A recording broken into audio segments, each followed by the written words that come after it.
गोविंद भगवान को जय। समादरणीय सज्जन, त्यस कारणले हामीले पहिलो भिडियोमा श्रवण गऱ्यौं कि भगवान श्री कृष्णको जन्माष्टमीको व्रत कथा सुन्दा सुन्दै पुनश्च हामी अर्को भिडियोमा उपस्थित छौं। यहाँ बताइयो कि जब माया देवीलाई मार्न खोज्छन् कंसले, ती माया देवी आकाशतिर उडेर जान्छन्। आकाशतिर उडेर गएर तलाई मार्नेवाला कोही जन्मिसक्यो, मलाई किन मार्न सक्तिस् दुष्ट भनेर भन्छन्। यहाँ बताइन्छ त्यसोभए अहिले जति जन्मेका गोकुलमा बच्चाहरू छन् सबैलाई मार भनेर दैत्यले आदेश दिन्छन्। अत्यन्तै ठुलो वित्तण्डा मचाए, हजारौं लाखौंको संख्यामा बच्चाहरूलाई मार्दै गए दैत्यहरूले। पुतना नामकी राक्षसीको पालो रहेछ गोकुलमा। गोकुलका बच्चाहरूलाई मार्नलाई जाँदै थिए। विश्व ब्रह्माण्डका बच्चाहरूलाई नै मार्छौं भनेर लागेका राक्षसहरूले त्यो पुतना प्रमुख थिए र पुतनाद्वारा गोकुलका बच्चाहरूलाई नाश गर्न गए कि उसले पनि बच्चा खोज्न थाली भनेर बताइन्छ। यतातिर नन्द बाबा यशोदा मैयाले जब भगवानको प्राकट्यको कुरा थाहा पाउनुहुन्छ, खूब मक्खन मिश्रीहरू ल्याएर अनेक प्रकारका मिष्टान्नहरू बनाएर ब्राह्मणहरूलाई ल्याएर मिठो मिठो भोजन गराएर दिव्य उत्सव गर्नुभयो, सुन चाँदीहरूको दान गर्नुभयो। बालक जन्ममा सोना चाँदी दान गर्नु राम्रो मानिन्छ। बालक ग्रह नराम्रा छन् भने त्यो काटिन्छ। त्यसैले त्यसरी दान गर्नुभयो भनेर बताइन्छ सज्जन। त्यसैले जन्मोत्सव अत्यन्तै धुमधामका साथ मनाइयो र पछि गएर भगवान श्री कृष्ण उहाँले नै पुतनाको उद्धार गर्नुभयो। बाल लीला, प्रगण्ड लीला आदि सम्पूर्ण लीलाहरूको सम्भरण गर्नुभयो। भगवान भन्नुहुन्छ, हे युधिष्ठिर, एक दिन समस्त ऋषिहरू आए। जसरी तिमीले अहिले प्रश्न गर्यौ त्यसरी नै मलाई सोध्न लागे कि हे प्रभु, जन्माष्टमीको हामीलाई जुन उत्तम व्रत हो जन्माष्टमीको व्रत, त्यसको बारेमा बताउनुहोस्। त्यसको पुण्यफल कति हुन्छ, कसरी गर्नुपर्छ भनेर सोध्न लागेर मैले बताएँ। एक दिनको कुरा हो, मरुदेश नामको नगरमा एकजना राजा बस्दथे। हुन त भगवानका ठुला भक्त थिए, तर कालक्रम बित्दै गयो, खराब मान्छेको संगत भयो र खराब मान्छेको संगत हुने बित्तिकै ती राजा पापले अत्यन्तै पीडित भए। हेर्नुहोस् है, भगवानलाई नमान्ने, शास्त्रलाई नमान्ने, यो कपोल कल्पित हो भन्ने, जे पाए त्यही खाने, जहाँ पाए त्यही जाने, आफ्नो धर्म मर्यादालाई छोड्ने, कहिले आयो एकादशी, कहिले आयो उत्सव, कहिले कुन तिथि, केही मतलब नहुने, न पितृको उपासना गर्छ न भगवानको उपासना गर्छ। यसरी ठुलो पापी भयो। त्यो पापको प्रभावले तो मित्रजिन नामको राजा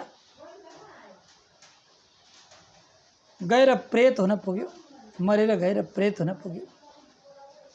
अत्यन्तै भोको, अत्यन्तै पीडित, अत्यन्तै रोगी, चारैतिर भड्किँदै मलाई कसले खान दिन्छ, मैले कसले गर्छ भन्दै अत्यन्तै तडपिँदै कुदिरहेको थियो। कहीँ पनि उसले सुख पाउँदैन थियो, कहीँ शान्ति पाउँदैन थियो। हुँदा हुँदै पूर्व जन्मका केही पुण्यहरूले एउटा वैश्यको शरीरमा प्रवेश गर्न पायो। त्यो वैश्य रहेछ धार्मिक। त्यसैले त त्यस्ता आत्माहरू, त्यस्ता व्यक्तिहरूलाई खोजिरहन्छन् ताकि यसको भित्र पसेर म पनि उद्धार हुन सकौँ। जन्माष्टमी को व्रत लिने वाला अत्यंत धार्मिक वैश्य रहेछ। अनि ती गए जन्माष्टमीको व्रत बसे, रातभर कथा सुने, भजन कीर्तन गरे, नाचगान गरे, भगवानलाई पञ्चोपचारले सेवा गरे, षोडशोपचारले सेवा गरे। आज त्यसैको प्रभावले त्यो प्रेतात्माको मुक्ति भयो, भगवानको दिव्य गोलोक धाम गयो। भगवानका भक्तको चरण यदि मरेका प्रेतात्माले पक्रियो भने पनि तिनीहरूको उद्धार हुन्छ।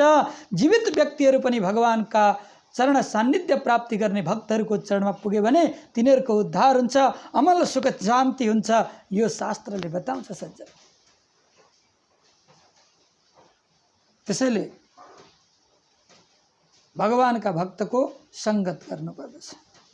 संगम सर्वात्मना त्यज्य, कुसंगलाई त्याग्नु, सत्संगमा जानु र सज्जनहरूको संगत गर्नु, यसैमा जीवात्माको कल्याण छ। वास्तवमा भगवानको जन्माष्टमीको जुन पूजा हो त्यो कसरी गर्ने, व्रत कसरी बस्ने? जन्माष्टमीको पूजा गर्दा सप्तमी तिथिको दिन भगवान भन्नुहुन्छ, सप्तमी तिथिको दिन वर्षको एक छाकी बसेर राम्ररी बस्नु, उपासना गर्नु, सात्विक भोजन ग्रहण गर्नु। अष्टमीको दिन बिहानै उठी आफ्ना नित्य कर्म गरी, सम्पूर्ण कर्म गरी भगवानलाई सम्झिने, संकल्प गर्ने कि म जन्माष्टमीको व्रत लिँदैछु हे प्रभु भनेर सम्झिने। तत्पश्चात भरसक सकिन्छ भने निर्जला व्रत लिने, सकिँदैन भने सजला, त्यो पनि सकिएन भने फलाहार आदि। यसरी दिनभरि व्रत बस्ने। व्रत बस्दा सुत्नु हुँदैन, झुट बोल्नु हुँदैन। व्रत बस्दा व्रतीहरूले नग्न स्नान गर्नु हुँदैन। अनि अर्को कुरा व्रतीहरूले ध्यान दिनुपर्ने कुरा हो, नीच पतित व्यक्तिहरूसँग बात पनि गर्नु हुँदैन। खाली भगवानको भजन गरिराख्ने। जो धर्मलाई नमान्ने अत्यन्तै त्यस्ता खालका व्यक्तिहरू हुन्छन् भने त्यस्तासँग बात नगर्ने, मन भड्किन सक्छ। भगवानको भजन गरिरहने, रातभरि जागरण बस्ने। आमा देवकी मातालाई कष्ट हुँदैछ भन्ने भाव राखेर भगवानसँग प्रार्थना गर्ने, कन्हैयाको स्मरण गर्ने, भगवानलाई पर्दा लगाउने। तत्पश्चात रात्रिको 12 बजेमा भगवानलाई, यहाँ भनिन्छ भगवानलाई केही फलफुलमा राख्ने राति है, त्यसलाई राख्ने, गर्भमा राख्ने भनिन्छ। अनि तत्पश्चात पुनश्च भगवानलाई बाहिर निकाल्ने।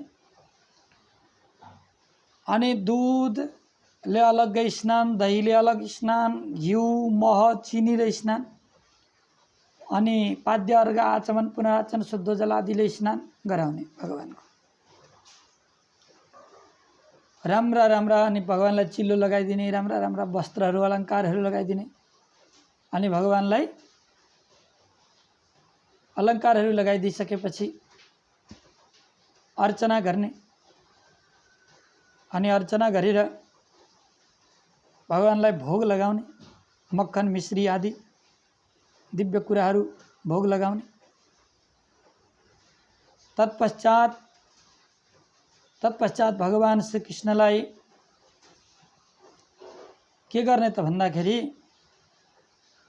झुलनमा राख्ने अनि झुलनमा राखेर पूजन गर्ने। यशोदा माता के अरे देवकी माताको पनि पूजन गर्ने, माया देवीको पनि पूजन गर्ने, बलरामजीको पनि पूजन गर्ने, ग्वालवालहरूको पनि पूजन गर्ने, समस्त भगवानका व्रत परिकरहरूको पनि पूजा गर्ने गर्नुपर्दछ। अनि भगवानलाई झुलनमा हल्लाएर राधे कृष्ण भनी रातभरि भगवानको भजन गर्ने। अनि बिहान भएपछि फेरि नुहाइधुवाइ गर्ने, आफ्ना नित्य कर्महरू गर्ने। सकिन्छ ब्राह्मण ब्राह्मणीहरूलाई भोजन गराउने, अन्य अग्रजनहरूलाई भोजन गराउने र दान दक्षिणाहरू गरेर आफू पनि भोजन ग्रहण गर्ने, यसरी व्रत पारायण गर्नुपर्दछ।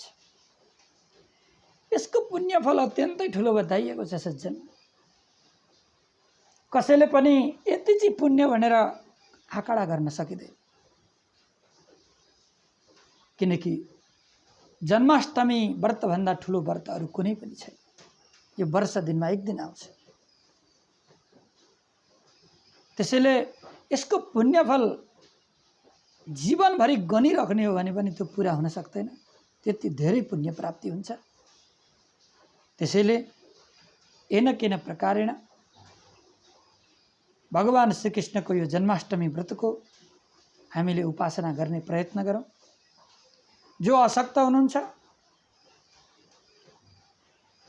उहाँहरूले त्यही किसिमले गरौँ, जो सक्ने हुनुहुन्छ त्यही किसिमले गरौँ, बिरामी रोगीहरू हुनुहुन्छ त्यही किसिमले गरौँ। यस्तो प्रकारले भगवानको यो दिव्य उत्सव गरौँ र वास्तवमा हामी भित्र भगवानको प्राकट्यता गरौँ। सबभन्दा ठुलो कुरो चाहिँ त्यो हो। हामी भित्र भगवान आउनुहोस्, भगवान प्रकट हुनुहोस् र हाम्रो जीवन एक गोलोक धाममा बस्ने भक्तको जस्तो दिव्य होस्, त्यस्ता दिव्यात्माको जस्तो होस्, जो नित्य आनन्द प्राप्ति होस्, नित्य सुख प्राप्ति होस् र नित्य नै प्रभुको सान्निध्यता प्राप्ति होस्। जहिले पनि भगवानलाई हामी भित्र प्रकट गर्ने कोसिस गर्नुपर्दछ। आँखा चिम्म गर्ने बित्तिकै तनाव मुक्त भई परमात्माको त्यो दिव्य झाँकीको दर्शन होस्, यसरी भगवानलाई हृदयमा राख्नुपर्दछ। हृदयमा लुकाउँछु, आँखामा बसाउँछु, मेरो कृष्णलाई, मेरो श्यामलाई। केवल भजन गाएर ननाचौँ, यो शब्दलाई चरितार्थ गरौँ, जीवनमा उतारौँ कि भगवान हाम्रो हृदयमा हुनुहुन्छ। हे काले, यहाँ बस, अब म तँलाई कहीँ जान दिन्न। त्यो कालेलाई हामी भित्र राख्ने कोसिस गरौँ, त्यो परमात्मालाई हामी भित्र सन्निहित गर्ने कोसिस गरौँ। जन्माष्टमी व्रतको हार्दिक मङ्गलमय शुभकामना। सबैको जीवन भगवान श्रीकृष्णले दिएका ज्ञान जुन चाहिँ स्वावलम्बी बनौँ, भगवानले दिनुभएको ज्ञान प्रेमी बनौँ, भगवानले दिनुभएको अर्को ज्ञान अहङ्कार मुक्त बनौँ। कसरी?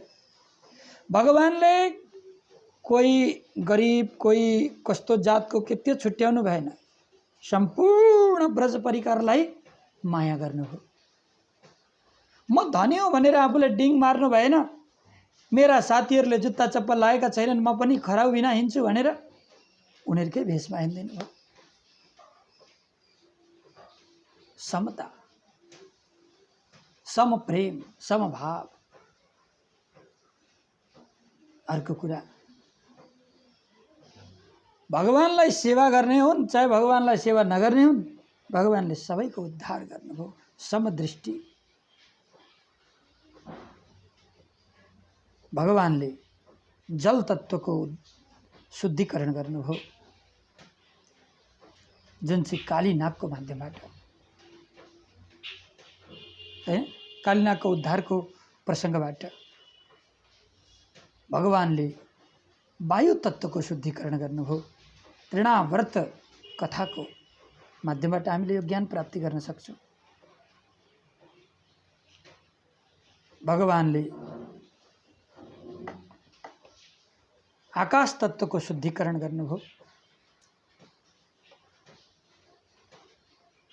गोवर्धनको माध्यमबाट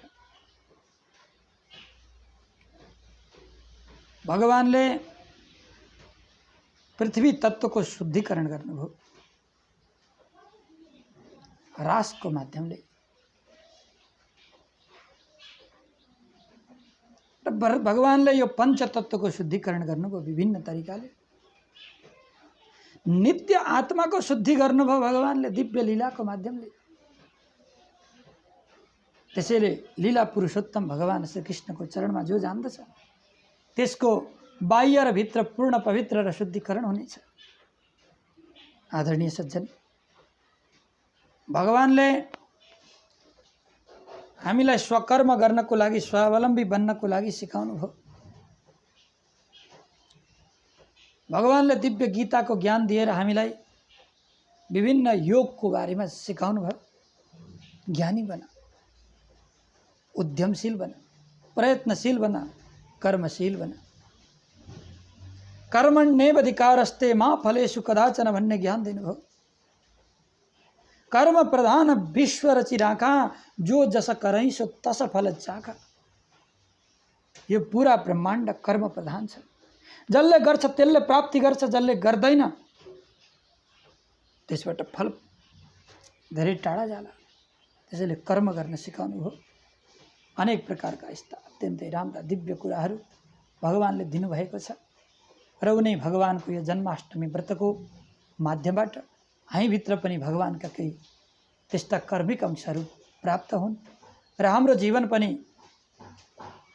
त्यस्ता दिव्य अमलात्मा विमलात्मा भक्तहरूको जस्तो बनिरहोस् र हामीले पनि त्यो असीम आनन्द, असीम सुख र असीम समृद्धिलाई प्राप्ति गर्न सकौँ, धार्मिक समृद्धिलाई प्राप्ति गर्न सकौँ भन्ने भगवान श्री बाल गोपालको चरणमा प्रार्थना गर्दै समस्त भक्त भागवत वर्गहरूलाई राधे राधेको अभिवादन टक्र्याउँदै अहिले म बिदा हुन चाहन्छु। जय श्री राधे। गोविन्द भगवान की जय।